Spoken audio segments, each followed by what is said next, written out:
It is not taught to us in school. There's no teacher in the world that is going to say, Nick, I want you to write a 4-page report on this book, but I want you to get somebody else to read the book and I want you to get somebody else to write the report. Delegation is a lost art for a reason. If you're an entrepreneur listening to this is going to speak right to your soul. But if you're an employee listening to this, it still speaks to you, because there's 2 ways to make a lot of money as an employee at a company. One is to do your job really well. You can make great money that way. But if you want to get paid phenomenally well at a company, get other people to do their jobs well, to delegate to them, build teams, be able to manage people. They're the ones who are compensated the most. So this is the most powerful people in the world, in companies, in entrepreneurship, in management hierarchies at Fortune 500 companies, in government. They're all master delegators. The power flows up to the people who know how to delegate and control other people. Now, when it comes to delegation, there's 2 levels of delegation. Number 1 is just telling somebody what to do. Hey, Harry, I need help with X. Log in and do X. This is how you do it. Here's the directions. That's level number 1. And honestly, pretty successful organizations can be built with only one person making all the decisions and everybody else just doing individual jobs, looking up to that one person. That's like the first level of delegation is just tasks. I'm going to tell you what to do. The second level of delegation, which is way harder and way more uncomfortable and 1 in 1,000 people can do well, is delegating decisions. Okay, so I'm not just going to tell Harry what to do. I'm going to tell Harry what needs done, and he's going to make decisions as they come, and he's going to solve problems, and he's going to answer people's questions, and he's going to live in a more dynamic situation where he's actually making decisions. And as a business owner, you can get really far with only delegating tasks. There's businesses that I know of, friends of mine who own companies that are doing $1, $2, $3 million a year of EBITDA, and they are the only decision maker at their company.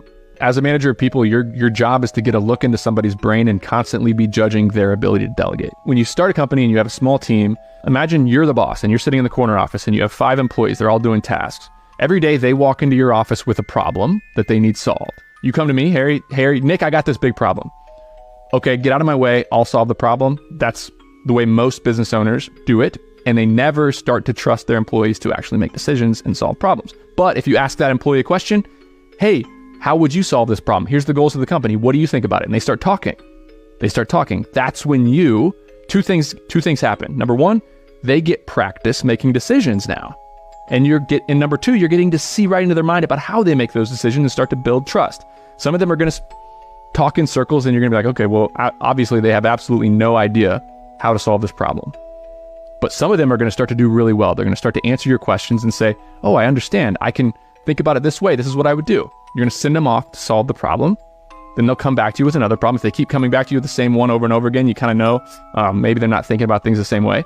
But all my employees, when they come to me with a problem, they know they better also come to me with a solution. And I start to listen to their solutions. I start to listen to their thoughts, and I start to build trust with them. The more problems that they prove that they can solve, the more responsibilities I'll give. So it's absolutely an evolution where you're getting a look into the mind of your employees, seeing how they would solve problems by talking to them, working through it, and also having them bring solutions, and you can trust them more and more and more over time. How do you respond to my concern that, and this sounds arrogant, but I don't mean it so, I can always do it better. Like, I've done it before, I know how it's done, and so I just say, oh, fuck it, I'll do it. That's why it's so hard. Because yes, you can do it in 1 minute, whereas telling them and teaching them and working with them and coaching them on how to solve their problems takes more time, and they're not going to do it as well.